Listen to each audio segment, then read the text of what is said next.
Hello, my name is Francoise Molenaar, and this is That Fertile Feeling, the podcast. If you've been trying to get pregnant for a while and you feel like life has lost a bit of its spark in the process, then this is the podcast for you. Every week, I speak to experts and peers from around the globe to discover how you can connect to your feminine flow and stop trying so hard to conceive, and how to put some magic back in your life and your relationships. Are you ready to make life just a bit more effortless? Let's dive in.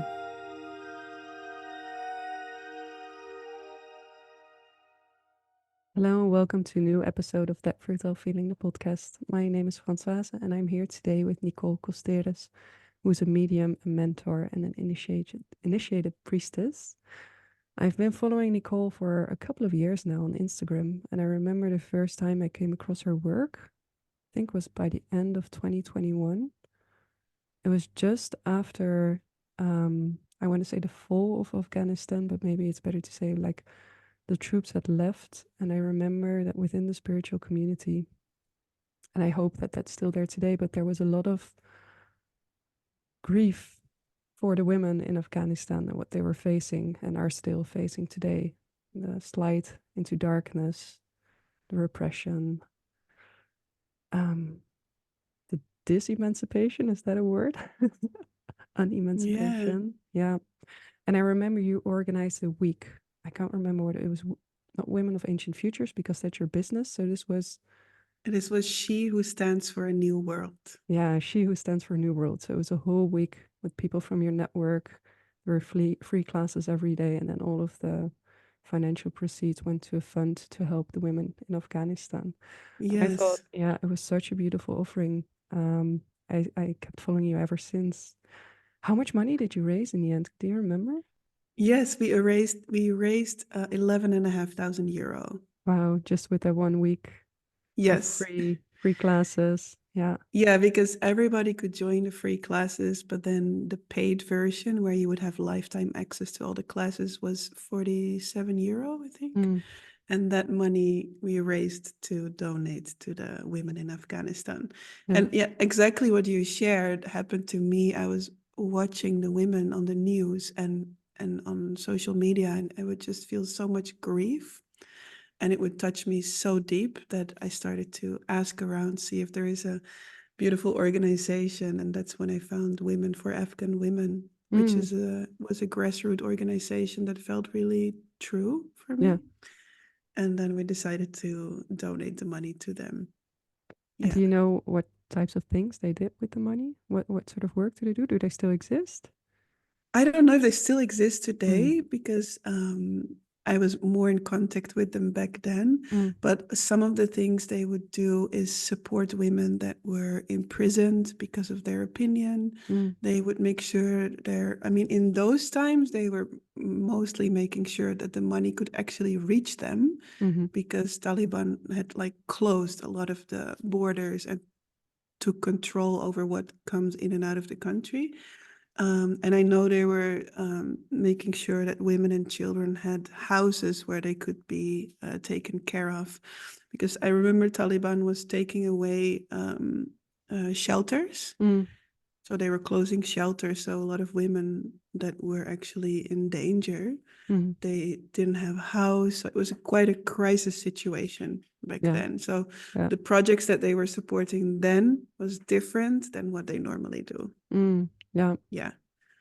Yeah. And it was such a big moment. For myself, I was working as a conflict researcher at the time. I think I just quit my job, and this was sort of the thing that really confirmed it for me, because I had worked within the system of international aid, international development support, and seeing sort of that colonial view that's still present there, where we come in and we think, well, we'll teach you how to govern your country. Like, we'll run a 1-year program. And everyone is going in there with the best intentions and such a colonial mindset. And that's the bridge also to your work now. What I discovered throughout that work is that we still undervalue what other cultures can teach us about life, about society, about government. And that's Absolutely. what I find so great now on the podcast, is that I actually get to bring that knowledge back in. And you are an initiated voodoo priestess. Yes, I am. And you could, Completely unexpected also. yeah, because how did that happen? How did you become? It, Like, yeah, I think the journey did start a few years ago where I was really curious where my maternal lineage was from. mm, So my mother is born in Suriname, which is in South America, but her original roots are not from South America because her ancestors and my ancestors were shipped from West Africa during slavery times across the Atlantic to Suriname to then work in the fields, in the mm, cotton fields and sugar and coffee in Suriname. And so when I would look back in the family tree, there was a point where it stops because mm, that's the point where they would arrive in Suriname. Their original names were taken from them and Dutch names were given to them. So there was this curiosity and longing to know where are we from. So I decided in 2020, right before I went into the Amazonian jungle to study with the Yawanawa people in the Brazilian Amazon.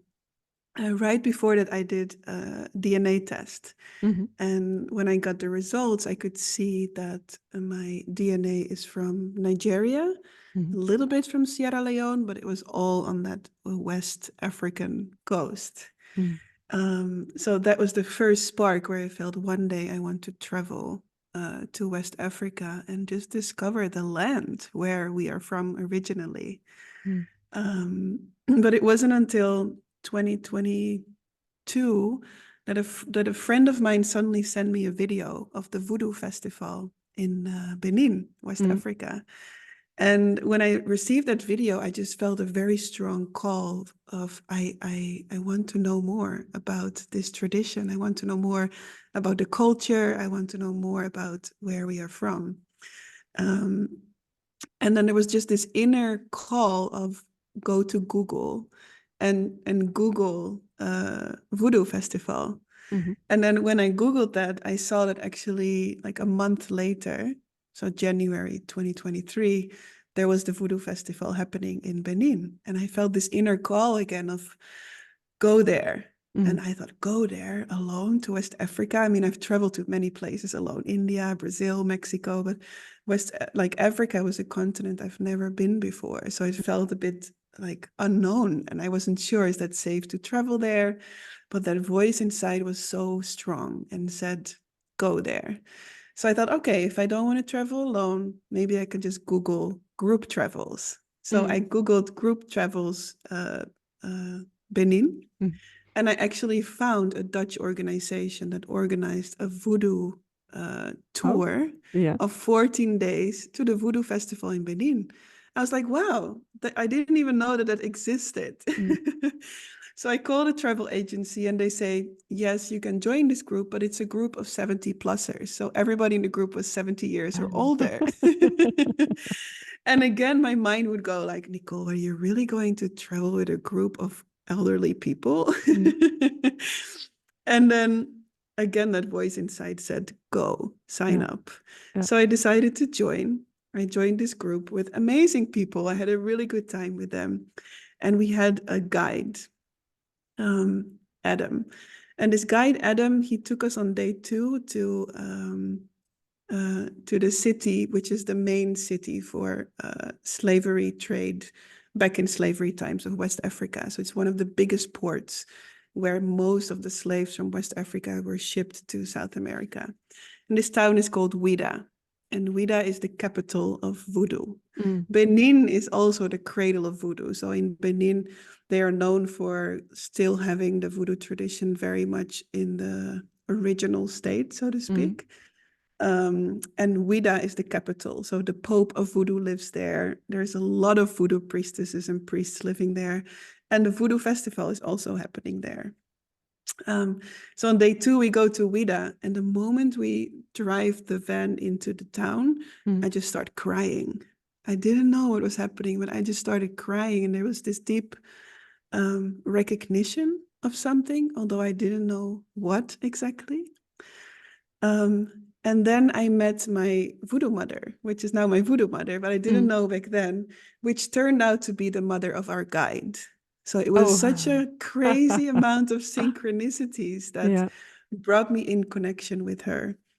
And it turned out that both our lineages had similarities. So my maternal lineage was enslaved in slavery times. My paternal lineage has ancestors that were working for the VOC, which were the ships that were shipping the slaves in those times. So I have this really strange two worlds in my bones, so to speak, in my DNA. And for her, it was the same. Her paternal lineage was one of the biggest slave traders in history in Benin. And her maternal ancestors were also slaves. So when she shared her story, I just started crying. And then we hugged. And I said, I've been really wanting to learn more about the culture and the traditions of my maternal lineage. And she said, you found her. So she invited me to come over and to go through the initiation into African voodoo. And I was only 48 hours in Benin, and I was planning to have like a tourist tour, you know, just to see the country and to experience the culture. So I had to call my partner 48 hours in and say, I met this voodoo priestess and I want to do my initiation. He was like, what are you talking about? He was a little bit worried, so I had to talk with him. And yeah, and then basically within 48 hours, I decided to double my stay and stay 1 month instead of 2 weeks. And after the tour, I went to her and go through my first initiation. And what is initiation? Yeah, so the initiation is, or maybe I should even start with sharing about voodoo, because I think when people hear voodoo, the first thing you think about is Hollywood movies with James needles and Bond. dolls Yeah, and yeah.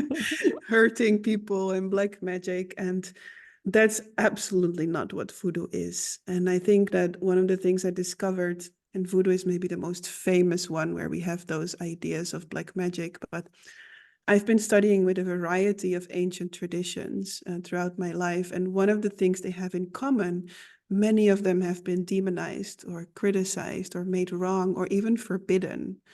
Like during my time in South America, when I was 1 month in the jungle with the Yawanawa people, they were also enslaved. Like they were not allowed to drink their plant medicine, ayahuasca. They were not allowed to practice their tradition. Men were not allowed to have long hair. They needed to shave it. So there's something about the colonization times where the missionaries would come and preach Christianity, and anything that was not that was basically made wrong or demonized or forbidden.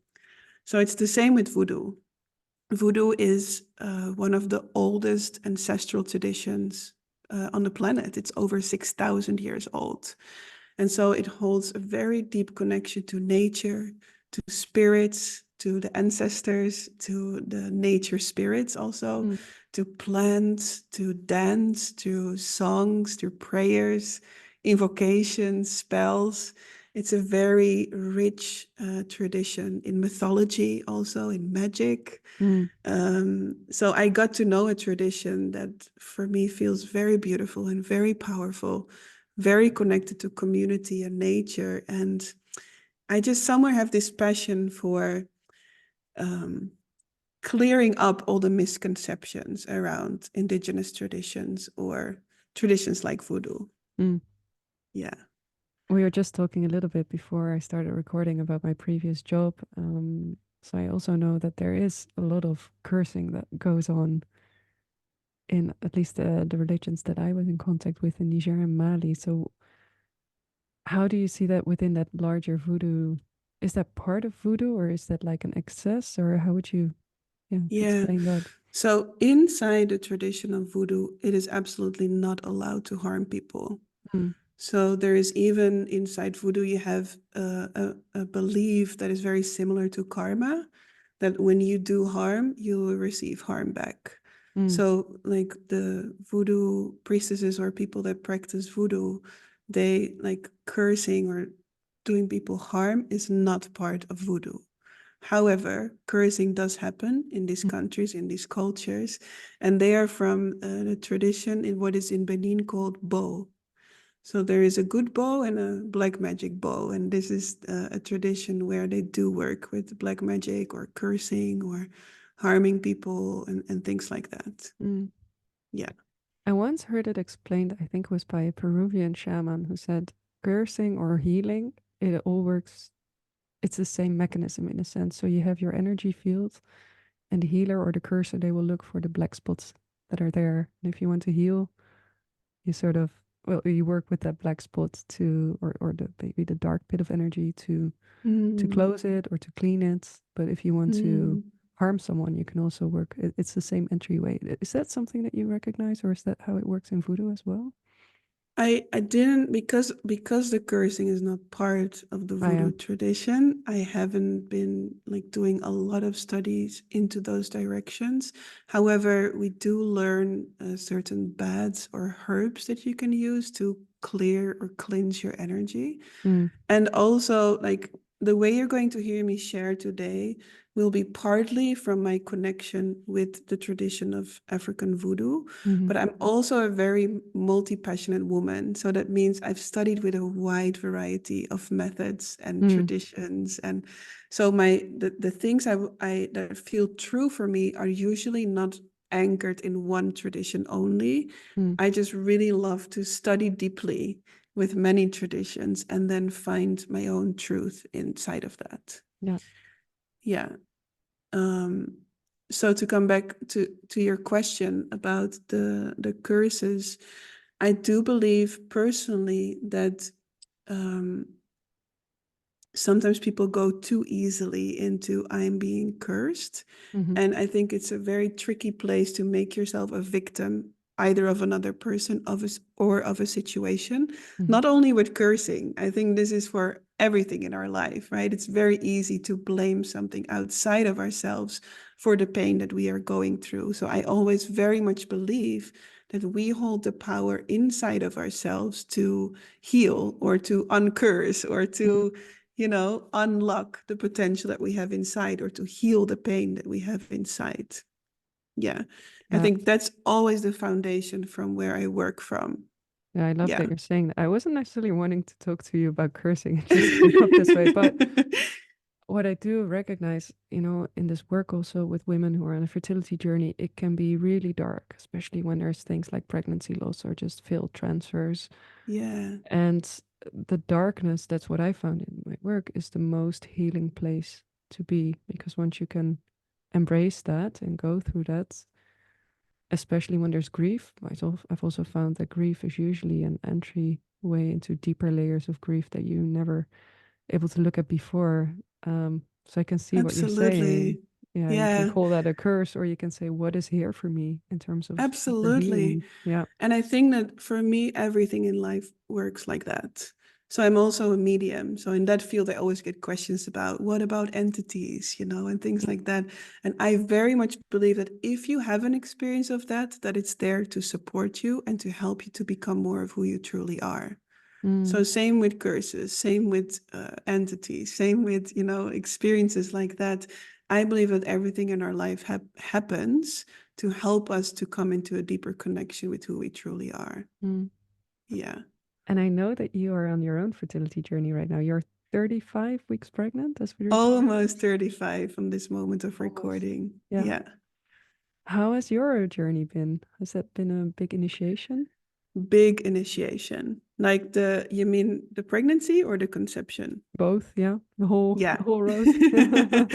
Yeah, so maybe it's good to share that before I met my current partner, I didn't want to have children. When I was a teenager, I wanted, Mm, but then throughout my adult life, I didn't want to have children because I love my mission so much and my work so much that I was always really scared that becoming a mother would prevent me from living my dreams and having my career or however, I was seeing it back then. So for most of my adult life, I didn't really want to have kids, or I wasn't sure. I was just postponing it and postponing it um, until I met my current partner. And the moment we met, and I met him in his dance workshop, he was teaching dance. mm, And the moment we had our first dance, I just felt inside, this might be the father of my children. mm, So we are 5 years together now, 5.5 almost.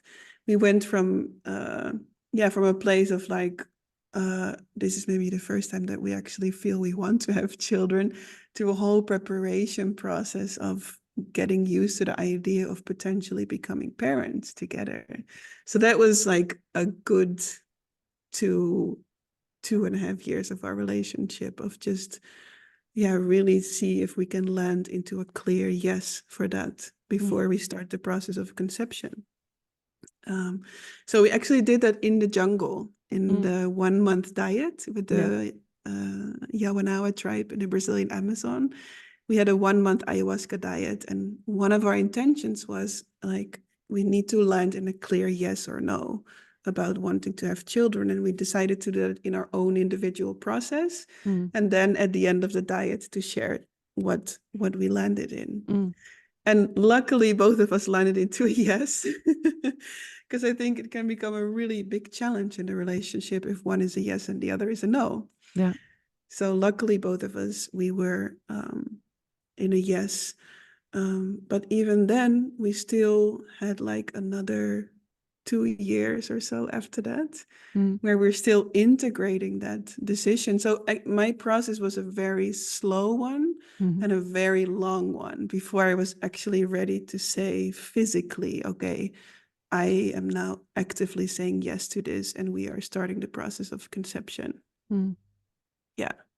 Yeah. I love that, because the way I started at 28 was, well, I'm not sure if I want this, but I don't want to regret not having tried it later, which I think is the worst starting point, because it's so much based on fear and not in confidence. And that's, I Yeah. I think about a big reason why it didn't work out for us for so long was because I wasn't Mm.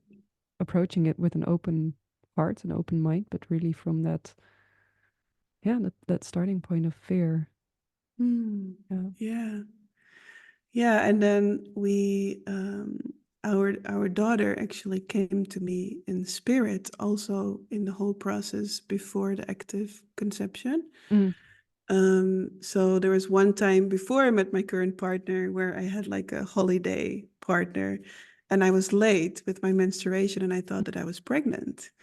And I was in this meditation center, and during one of the meditations, I suddenly feel my daughter, mm, and she tells me, "It's not my time yet. Your blood will come on Friday."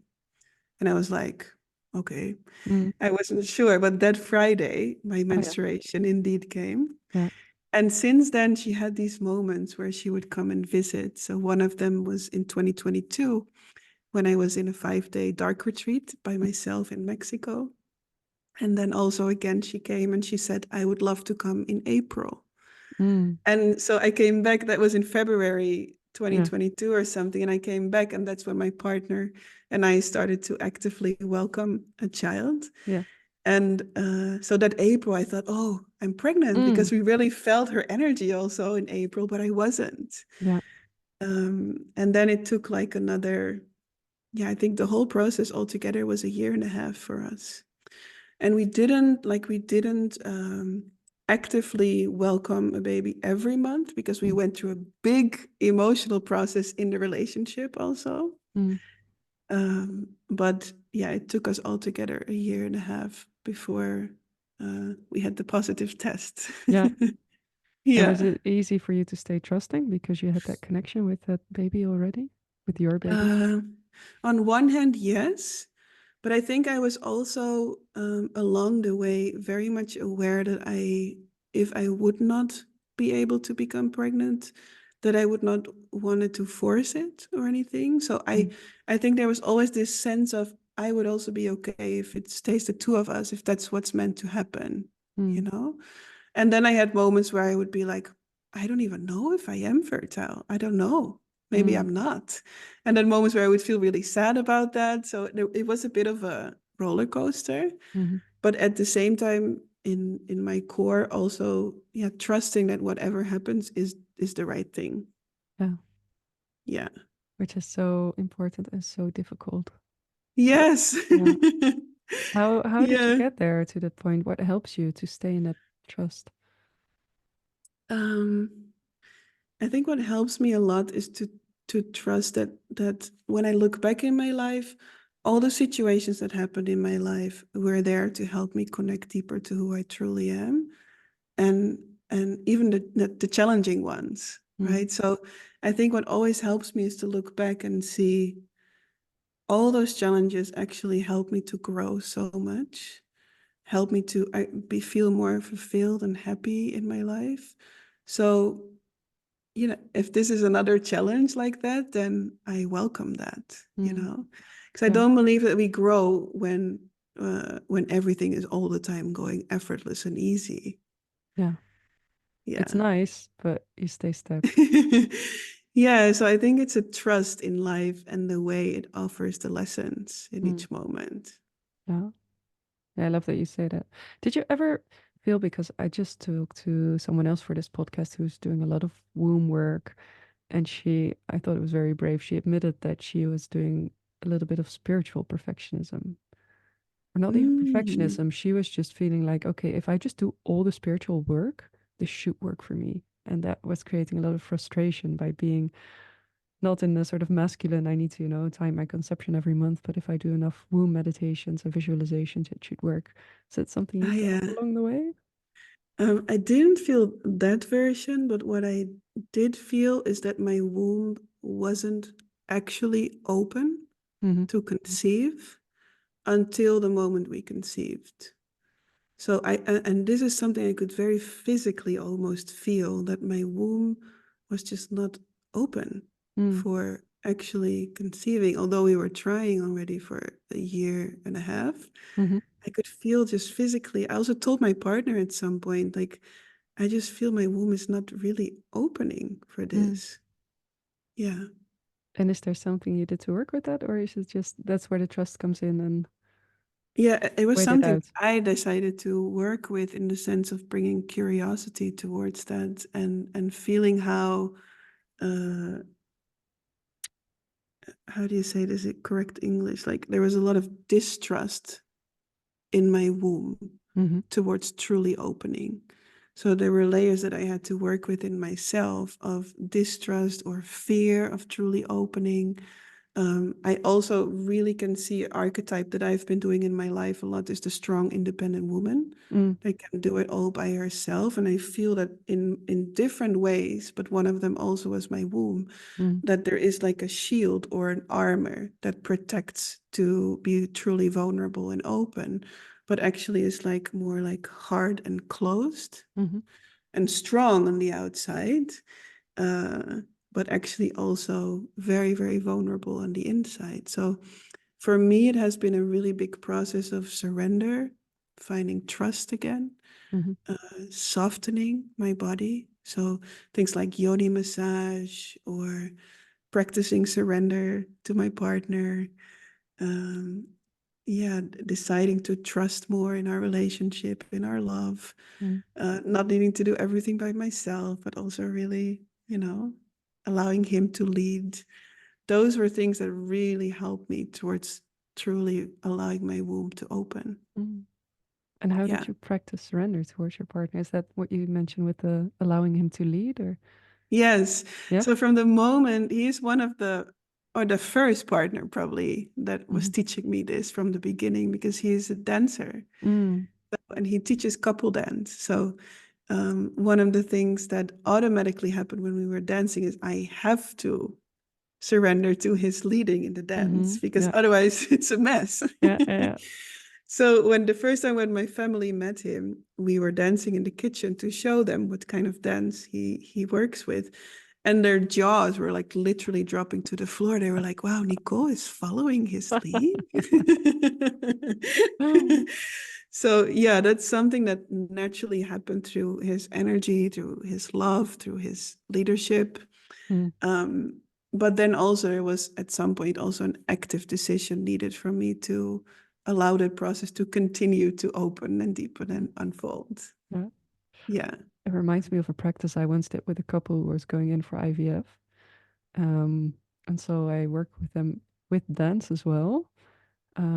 So like on the mornings, because I knew that she had a lot of fear, and he was very confident. So I taught them this dance, or I work with them with dance where he on the mornings before their treatments, he would dance with her so she could lean into his trust and into his Yes. confidence and Yes. fully allow herself to also be fearful but be carried. So it's a nice Yeah. reminder. Yeah. It is. And in a way, it's also, I feel, symbolism for life. Because if, when I, in the times where I would walk through life as the strong, independent woman, then life also doesn't really have a chance to support me or to meet me with love or money or support or abundance, whatever it was that I was longing for. If I'm the strong, independent woman that does it all by herself, then how can life meet me in the things I'm longing for? And I could see that reflected in my relationship. So Mm, the more I've learned to surrender in the relationship and leadership of my partner, the more I can also see that reflected in how I do that with life mm, itself and the other way around. yeah. And in your womb and also. Yes. Yeah. Yeah. And did your initiation help with that? That's how we started. What is the initiation, and did that help you Yeah. in the process of surrender? Um, the initiation, I went through two in Mm-hmm. 2023. So the first one is the process of becoming a follower in the work, so to speak. And the second one was to become a priestess in the work. So the first one, initiation, the simple way to explain it for me is that you are immersed in certain energies of, in this case, the Vodou tradition. So it's like a long bath in the energies. So they Mm, become part of you and one with you. So the initiation was a lot of time in isolation while they were doing rituals and ceremonies for me outside. It was a process of discovering what are my main spirits, because in Voodoo they work with spirits of nature. So there's spirits of the salt water, of the sweet water, of the lightning, of the mm, earth, like different of the serpents.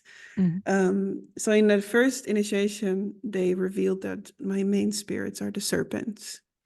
And that's also what my main initiation has been with the serpent spirits. mm, Yeah. The beautiful thing is what I realized, and here we come back again to my multi-passionate heart, is that mm, the serpents in voodoo is the same energy as Kundalini mm, in the tantric or in the Indian tradition. And so what I started to realize is that many traditions and cultures, they work with the same energies. mhm. It's just different names, Yeah. different rituals, different approaches, but same earth energies, same nature energies. Mm.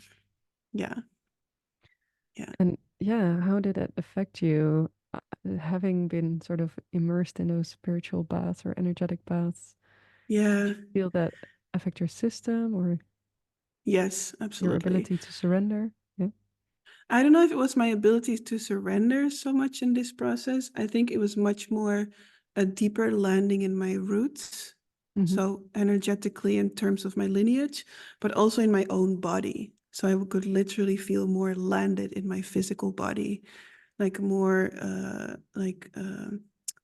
trust in who I am and where I come from. Mm, So there, I felt more solid in a way in mm, who I was. I think one of the challenges in my process has been hiding. So I have a tendency to hide myself, to hide my needs, to hide my greatness.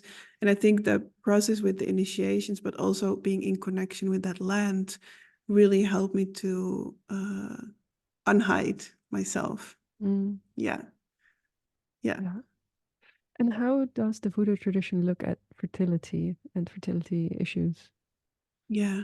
So like because you asked me a few of those questions before we started the recording, and because I am still new in a Mm-hmm. way, even though I went through all my initiations, I'm also still new. So I actually had to contact my voodoo mother for Mm-hmm. some of the questions, and because I was also curious. And I think here, I don't know if it's always completely possible to separate the culture in Benin, in this Mm-hmm. case, and the tradition of voodoo. So I think some of the things that are important in the voodoo culture in Benin are also because it's important in the culture and way of living in that Mm-hmm. country. So one of the things that she shared about fertility is that it's really important there to have children. And I think also when I look at the culture there, when the people are older, they're being taken care of by their children. Mm-hmm. So a lot of them live in the same compound or live in the same house. It's very different here in the Netherlands, for example, where the older people, a lot of them go into the care houses. Mm-hmm. Yeah, so I think the mix that I can feel with the culture and way of living is that your children are also your retirement place where you live, right? So having children and having that procreation is a really important part of the Beninese culture. Mm-hmm. Um, Having that said, they also believe very much in reincarnation in the Vodou tradition.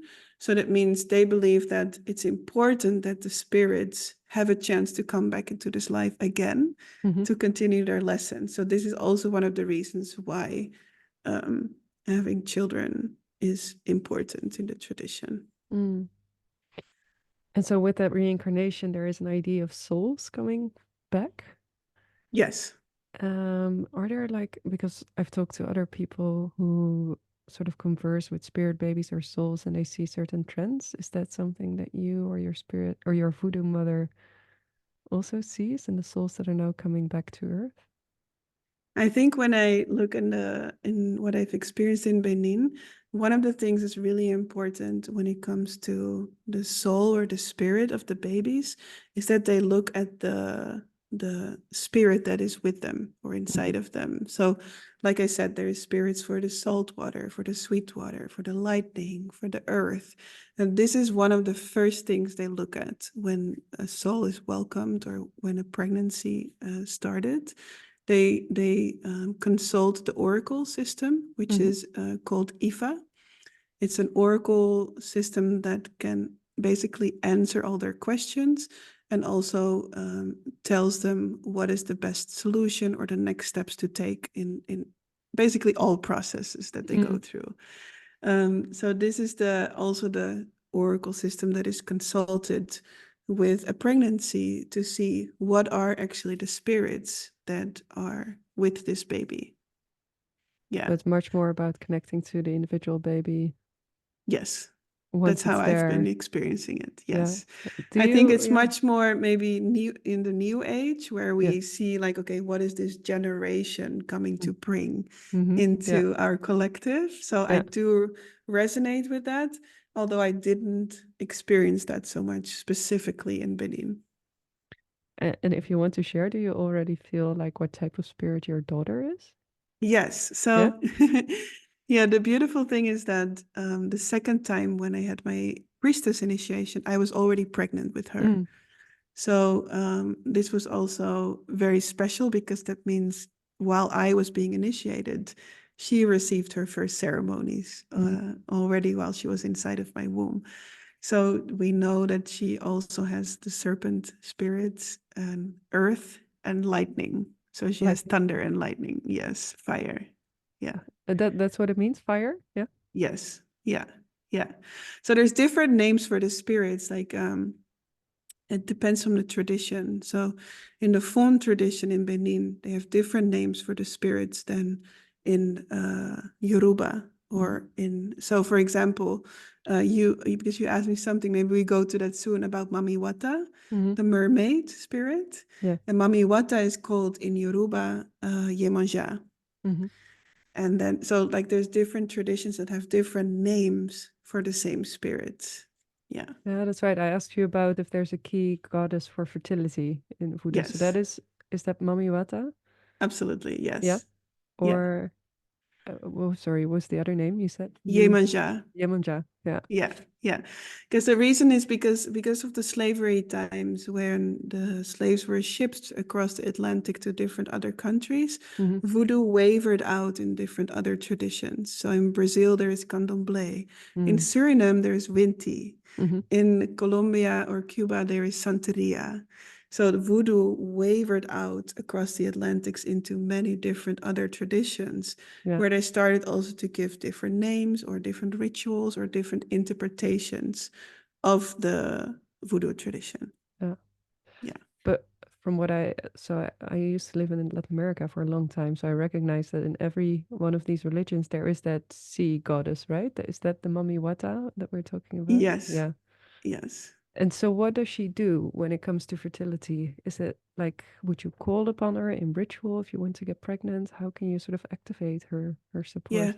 So when there are problems with the fertility, Mm, the Mami Wata priestesses, so that means the voodoo priestesses that have the main spirit or have one of the spirits being the mermaid, mm-hmm, those are the priestesses that specifically know a lot about the herbs and about mm, the plants. yeah. So like one of the things they work with in fertility problems is herbal baths, Mm-hmm, but also herbal tinctures. So it's also the herbs that you take into the body, not only wash outside of the mm, body. And in that sense, with the baths, the water is an important element there as well.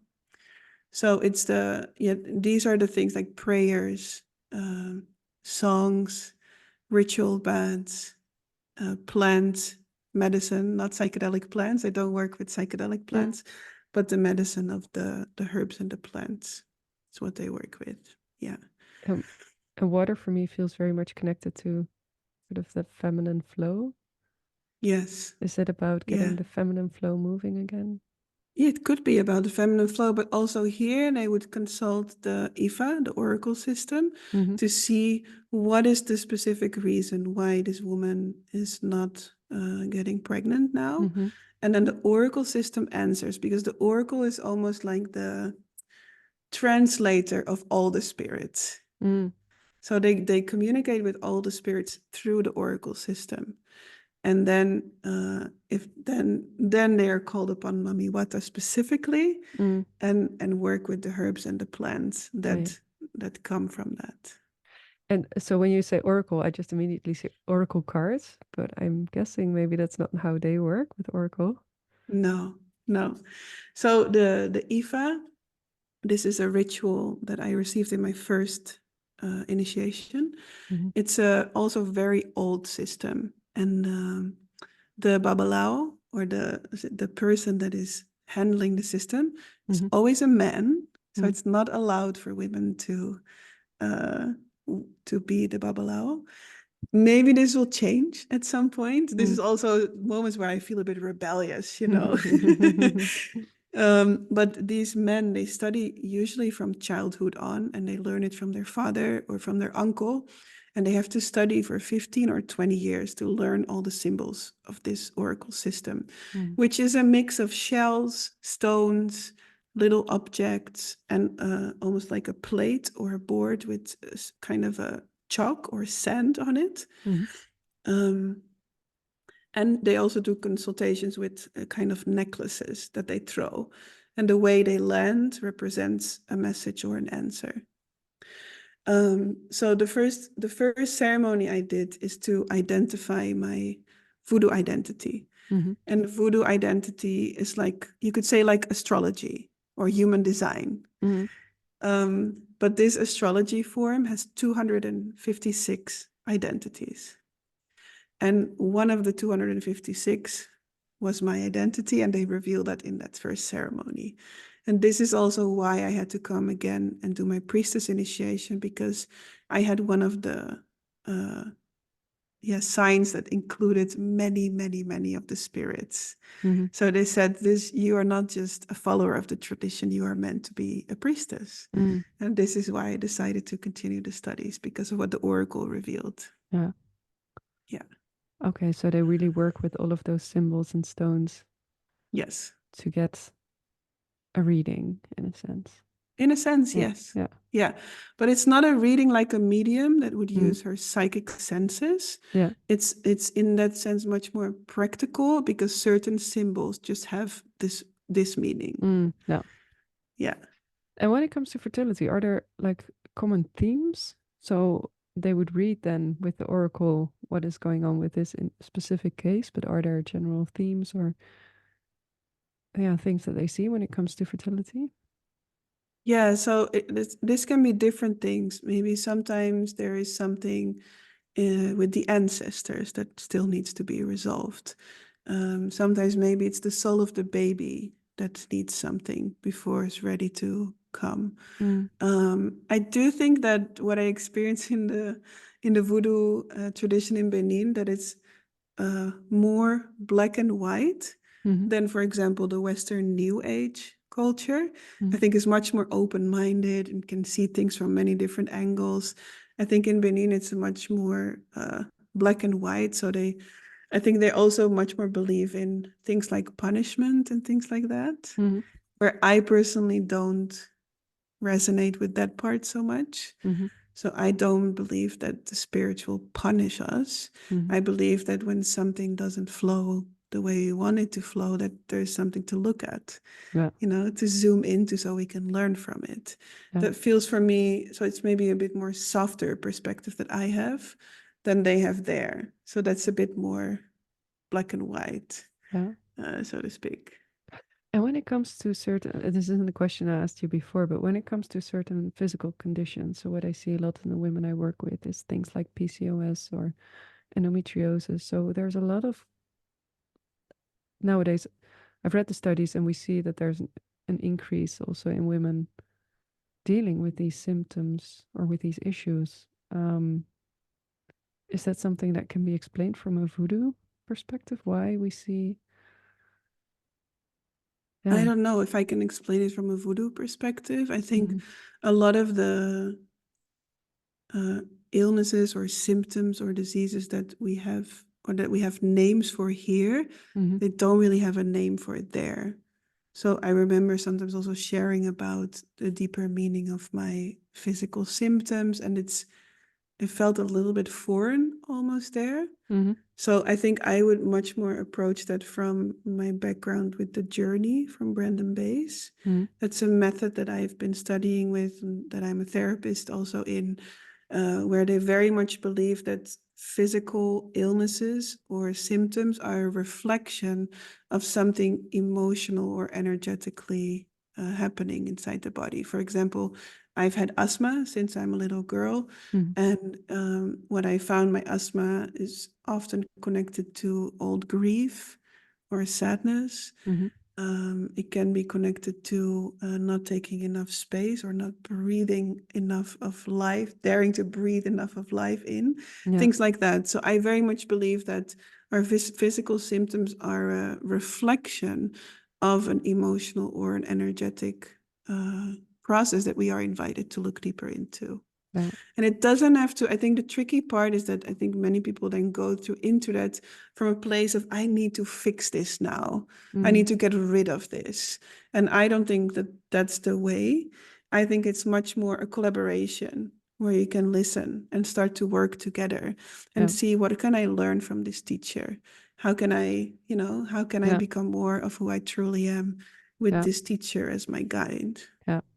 And I love that you say that also because what I really see with well, my own journey and the women I work with is especially once you enter the medical system for fertility treatment, it becomes all about fixing something that's wrong. Yeah, And yeah, your body, we already treat our bodies like objects, but it becomes even more of an object that needs to be fixed. And I really feel yeah, that for this fertility journey, you need to develop a partnership and really be in it together with your body, also allowing your absolutely. body to speak to you and tell you what is needed rather Yeah, than forcing your body through all of these procedures and the yeah, hormones, and it can be really rough. It can take such a toll on your body.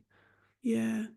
And to trust the timing of things also, right? Because I do also see this in the spiritual community a lot, that things need to be fixed. Mm, So we use all these methods and techniques to fix ourselves, but actually, did you actually take the time to listen to this mm, thing that is trying to speak to you? mm-hmm. Yeah, Yeah, so true. yeah. Yeah, one final thing when it comes to voodoo, I was wondering whether you have any insights from a voodoo perspective on pregnancy loss. Yeah. So also there, basically the answer to all their questions is inside the oracle system. Mm, So they consult the oracle and they ask, is there a deeper message in this pregnancy loss? Is there anything that needs to be cleared emotionally or energetically in the woman's body. Mm. So then again, it can come back to baths or prayers or rituals, specific rituals that they do to meet that. But maybe it's the soul of the baby that wasn't ready yet and that actually needs something before it's ready to come again. Yeah. So there's not one answer. It's again, depending on what the oracle system would reveal, Yeah. what would be done next. Yeah. Yeah. There is a really beautiful story that I would love to share, because I do feel that there is so much mysticism and mythology and magic in this country of Benin and in the culture of Vodou. Mm. Like when I would wake up there's always a ceremony going on. There's always drums somewhere. There's always singing, always dancing, always. They're constantly in ritual in their daily life, and I love this so much. But what I specifically wanted to share about pregnancy loss or children that pass away is there is this river called Black River in Benin. And these are people that have the spirit of the sweet water with them, which is called Tohosu in Benin, and it's called Oshun in Yoruba language. And this spirit of the sweet water, for the people who are connected to the spirit or live close to the river, when a baby is miscarried or stillborn, or a young child is passes on, what they do is they bury the baby in the river. So they go into a specific type of jar, and they bury them in the bottom of the river. Mm-hmm. And they do ceremonies on the banks of the river to give the spirit to the sweet waters. Mm. And then they come back. I don't know anymore how many days, but let's say so many days or weeks, they come back again, and they do the ceremony again for the water, and they check where the bubbles of where there's bubbles in the river. Mm-hmm. And they take a second jar and they catch that place where the bubbles were to bring the spirit of the baby back to the shrine, to the temple. And this is how they almost like catch the spirit of the baby and place it in their shrine to pray for. Yeah. And I think this is really beautiful. So I think a lot is around the type of spirits that are with you that determines the way you're buried, or determines the way the loss is approached, so to speak. Yeah. It's really an energetic religion, isn't it? Very energetic, very connected to the spirits. Yeah. Yeah. Absolutely. And community. I think here, when I look in the Netherlands, where I live and where I grew up, it's very individual. Everybody's doing their own thing, which has also its qualities. But in countries like Benin or in Vodou culture, it's so much in community. They don't function as individuals. They function as groups. And this is very beautiful. So you're not alone there. You do things together. People help each other. People support each other. It's really, I think this is something we can learn from so much in the Western cultures, the community-based living. Yeah. Yeah. Especially for us who are mothers. Yes, because there, when a baby is born, there are so many mothers in one community. Yeah. And they don't have only one mother. They even don't call only one mother. They have many mothers. Yeah. So this is also where the care for the children is done by a group, not by an individual. Yeah. And yeah, so you're about to become a mother. I'm sure you'll do some sort of attachment parenting, or like really parenting in that deep connection with your baby and its needs. Yes. And my own experience has been, because we don't have that community, it It's takes intense. so much, because you then have to be there 24/7, because it's on you to be always there for whatever it is that your baby needs. Yeah. Yeah. It's very different. And I think this is you started the interview saying about like I don't know how you called it, the colonized way of like, I come here to bring you the solution. This is the way. Yeah. I think automatically we will have a certain lens through which we look when we go into another culture. So I had to remind myself during the initiations many times that this is a completely different culture. I cannot compare with the way I'm living here. Mm. And sure, some things then are really triggering that I maybe don't agree with or I don't understand because it's so different. But there's so many things that we can learn from the community, the togetherness, the supporting each other, the connection with nature, Yeah. the connection with spirits, the connection with mythology that is so natural for them, Yeah. such a part of their daily life. And I think here in the West, we lost a bit the connection to ritual and nature, community. And I Yeah. feel very passionate about bringing that back more. Well, thank you, Nicole, for a beautiful conversation. You're so welcome. A final question to round up the conversation is if there's any general message, or if you have a general message for anyone who's dealing with fertility issues and or pregnancy loss. Mm. Yeah, I think one thing, I don't know why I feel like saying that, but I think it's really important to realize that it's not your fault or that you're not doing anything wrong. I think this is like, yeah, something that I want to share. And also that to see it as an invitation or yeah, to see it as something that is helping you to become more of who you are. And to see what are the lessons, what are the gifts, like how can I collaborate with this happening or this situation in a way that it can reveal its hidden gift. Maybe it's hidden still, but there is a gift in it. Yeah. Like I thought many times also in that 1.5 year that I wasn't fertile. And Mm-hmm. looking back now, I can see the moment where we did become pregnant was actually perfect. Mm-hmm. It was perfect because we completed a process together that needed to be complete uh, before our daughter could come in. Mm. Yeah, yeah. Do So I? to trust that process. So I think is to always trust that life is working for you, Mm-hmm. not against you. As a medium, also I was doing readings for women that experienced miscarriage, Mm-hmm. and I would connect with their babies, and they would reveal the most Mm. beautiful gifts actually in the miscarriage. And Yeah. I could just see how those children come in with such a profound gift Yeah. to offer. Yeah. And it's a gift if we're willing to unpack it in that way. Yeah. And if we dare, like, I started doing ceremonies for women who've lost babies. Yeah. And it's a high threshold for them to show up. No one wants to go like an afternoon to sit with Mm. your, your loss. But then when they do, and I see them maybe opening up to their baby for the first time, really actively trying to find that connection, and so many beautiful things happen. Yeah. And I think it's important also to connect with Mm. those babies and those spirits that I think it's really healing for Yeah. both the babies as well as the mothers and Yeah. the fathers. Yeah. Yeah. Well, thank you. If listeners want to find out more about you and your work, where can they find you after your Yeah. leave? Yeah, so you can find me on at nicole.nima.costerus on Instagram. That's where I always share my updates and where I love to share about ritual, intuition, mediumship, but also soul-based business and purpose. I Mm. love to combine those two or three.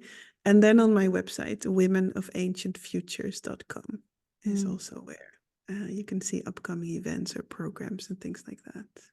And you also have a podcast, right? I do. Yeah, the Seeing in the Dark podcast. So it's also a blend of ritual, mediumship, so the power of our intuition, but also I love to work with women that are entrepreneurs in Mm. soul-based businesses. So I always make that combination of intuition in your life, but also intuition in your work. With business mentoring, it's Mm. a blend of many things Mm. that I've done. Yeah, Right. I'll put all of your details in the show notes so listeners can find you. thank you. And thanks also to the listeners for tuning in this week. If you want to reach out to me, you can find me on Instagram at thatfertilefeeling or email me at francoise@thatfertilefeeling.com. I always love to hear from you and I always get back to you and hope to see you back next week. Bye bye. Thank you for listening to That Fertile Feeling, the podcast. If you liked what you heard, then please head over to your preferred podcast player and subscribe to the show. It would also be great if you could leave a review and rating so that other listeners can find the show easily. And if you think that anyone you know could benefit from the materials on this show, then go ahead and share it with them. It would be much appreciated. I look forward to seeing you again next week. Bye, love.